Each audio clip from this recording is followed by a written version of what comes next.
Okay, magugulay po tayo ng ampalaya at yun ang pinaka masarap na ulam at mamaya mayroon tayong service para ng banuli mamayang alas 6:30, 6:30. Habang hindi pa nagsi 6:30, luto muna tayo at masarap po itong ulam na ito. Ampalaya mapait pero masarap.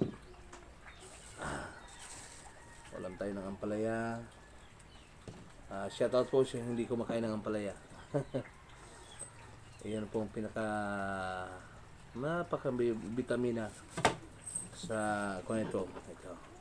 Alisin ko lang po itong kuwan. Ito, tawag nito. Yung gitna, yung mga buto. Pag inalis ito, ayan.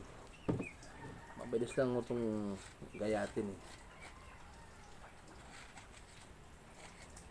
Tapos meron ako dyan kuhan, meron ako dyan yung lalagyan ko ito ng itlog, okay na ho yun. Maganda ho itong kuhan, almusalan ng gabihan. Okay, tapos mag-prito ng tuyo, ay sarap nga naman. Ang iba nito, pigya ko nila, ano yun, ginagawan nila ang tawag nun, kinilaw, yan. Pero kayo ko ng kinilaw. Ayun ang gagawin ko nito. Kaya shoutout po sa mga hindi kumakain na dapat kumain, mga bata. Kailangan nyo itong kainin nyo ito, kailangan ng katawan nyo to. Kumain kayo ng gulay para humaba ang buhay. Kung kumain kayo, kung puro karne, puro preservative, walang mangyayari sa inyo, sakit ang abutin nyo. Yan, yung pagkain, tosino, hotdog, nako, madali kayo dito mawala sa mundo. Kaya more on gulay tayo, mga kapatid. Kailangan natin kunin natin yung mga gulay sa mga bata. Yung mga bata kailangan turuan natin ng kumain ng gulay, maraming gulay. At napakaganda ho ng pag tinuruan mo yung mga bata na kumain ng gulay.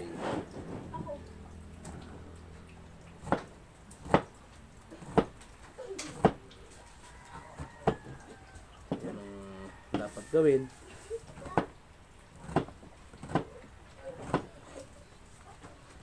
Kaya yung iba ayaw kumain nito dahil mapait daw, pero nandito po napaka-vitamin ng gulay ito. Ito yung ampalaya. Kaya kung kuko sa inyo, yung mga bata, yung mga anak nyo, kainin yung mga gulay, hindi yung puro preservative na pagkain.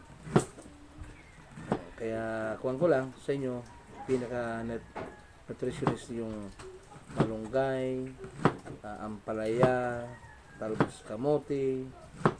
Yun ang pinakamaganda sa katawan ng tao. Kangkong. Yung iba hindi kumakain ng kangkong eh, hindi kumakain ng kuwan ito, pero kailangan po ng katawan. Mga kapatid, kailangan natin yan. Okay, ngayon dahil lang magluto, dahil lang makuan. Okay, dahil lang ho. Lagay dito, lalagyan para mababad muna. Linagyan ko yan ng asin. Tapos pagkatapos ito, magigisa tayong bawang, sibuyas, kamatis. Nako, daming gulay.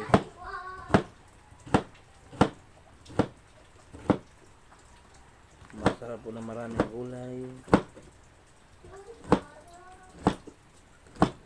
Pag ang bata marunong sa gulay, matagagaling sa gulay, mahirap dapuan ng karamdaman. Matagal na po ng karamdaman at sila na nagiging malakas ang inyong system ng taan ng bata. Pero pag hindi, may na sa gulay, maya-maya nasa ospital, Kaya mga kapatid, kailangan natin na i-promote ang gulay sa mga bata. Hindi puro masasarap na pagkain na puro preservative o karne. Ay mahirap mahirap yun. Mahirap magkasakit. Okay. Okay. Konti na lang. Yung ginagawa natin para matapos na.